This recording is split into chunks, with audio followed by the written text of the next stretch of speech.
Assalamu alaikum warahmatullahi wabarakatuh. Akkam jirtu kabajamtoota hordoftoota wiirtuu yaala aadaa Kuush.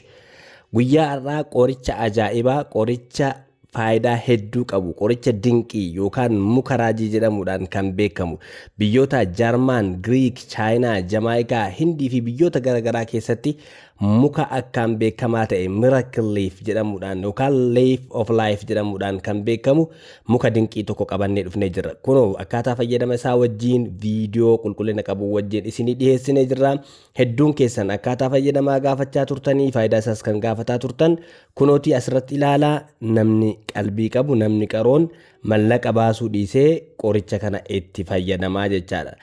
Keessumattuu namoonni dhukkuba cirracha kalee qabdan, namni dhukkuba cirracha kalee qabu baala kana akkaataa fayyadama isaa nuti asirratti isin mul'isnuu fi hanga fayyadama isaa wajjin itti yoo fayyadame cirracha kaleedhaa salphatti caccabsee isin keessaa baasuu kan danda'udha jechaadha. Madaa garaagaraa wal'aansa madaa qaama namaa irratti argamu kamuu baala isaa ho'isanii madaa sanarra kaa'uudhaan yookaan cafaqanii cuunfaa isaa akka nuti isinitti mul'isnu kanatti madaa irratti yoo diban yeroo gabaabaa keessatti madaa sana fayyisuu danda'a jechaadha. Dhiitaa qaama irratti argamu, dhiitaa gosa kamuu, dhullaa, finniisa, ciniinsa ilbiisotaa kamiifuu faayidaa qaba jechuudha. Kan biraa wanti inni akkaan barbaachisaa ta'e qorichi kun hedduu inni faayidaa qabu rakkoo fincaanii wal qabate.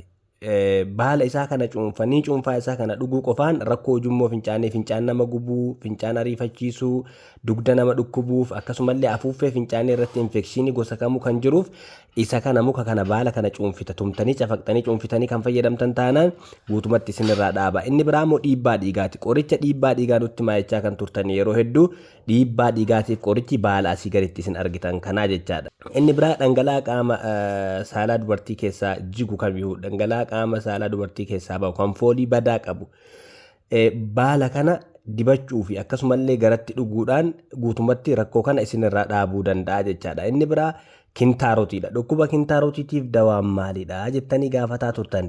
Hidda baala kanaa cafaqanii bulleessanii qullubbii adii wajjin walitti cafaqanii dibachuu qofaan kintaarotii salphaa yookaan isteejii tokkoffaa fi lammaffaa yoo ta'e salphamatti isinirraa dhaabuu danda'a. Qorraa fi qufaa asmiidhaaf akka inni fayyadu bu'aa barreeffamaan isinii ibsinee turre kana durallee hidda isaas ta'ee baalli isaa walumaa gala rakkoo qufaa rakkoo qorraa wal qabatuuf guutumatti isinirraa dhaabuu danda'a jechaadha.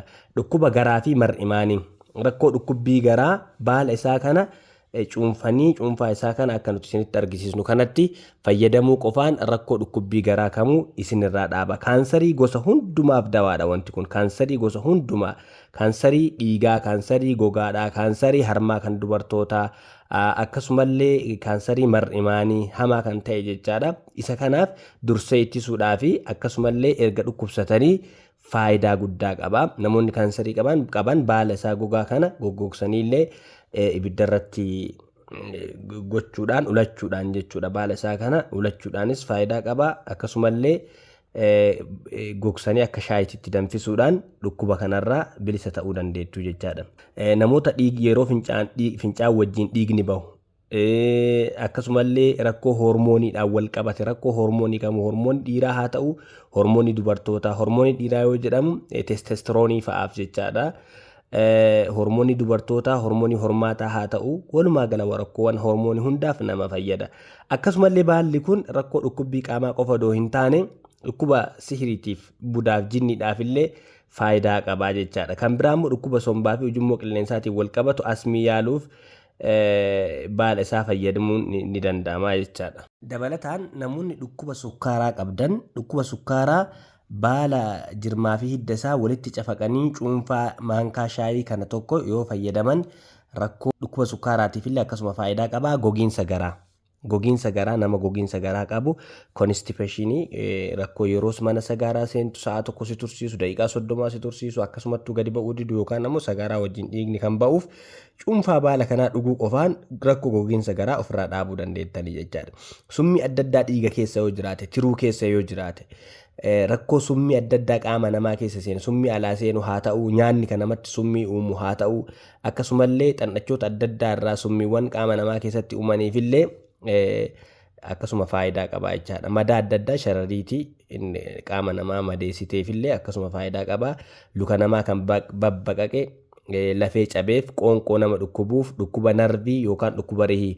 Dhageeffadhaa, namoonni rakkoo dhukkuba narvii, dhukkuba rihii qabdan yookaan maashaa kottoonfatu, qaama gubaa, luka keessa na gubaa, dugda na qabaa, qaama na qabaa, harki naa hin hojjetu namoonni jettan baala isaa ho'istanii qaama bakka isin dhukkubu narvii isin dhukkubu sanatti yoo dibdan yookaan ammoo cafaqxanii yoo dhangala'aa isaa kanatti dibdan dhukkuba narviitiif dawaa akkaan barbaachisaa ta'edha. Akkaan dawaa barbaachisaa ta'edha. Narvii namoonni qabdan baala isaa kana baala hancuurraa yookaan bosoqqee yookaan kontoma jedhamuudhaan beekamu baala isaa kana cafaqxanii itti fayyadamuu dandeettu, dibachuu dandeettu jechaadha.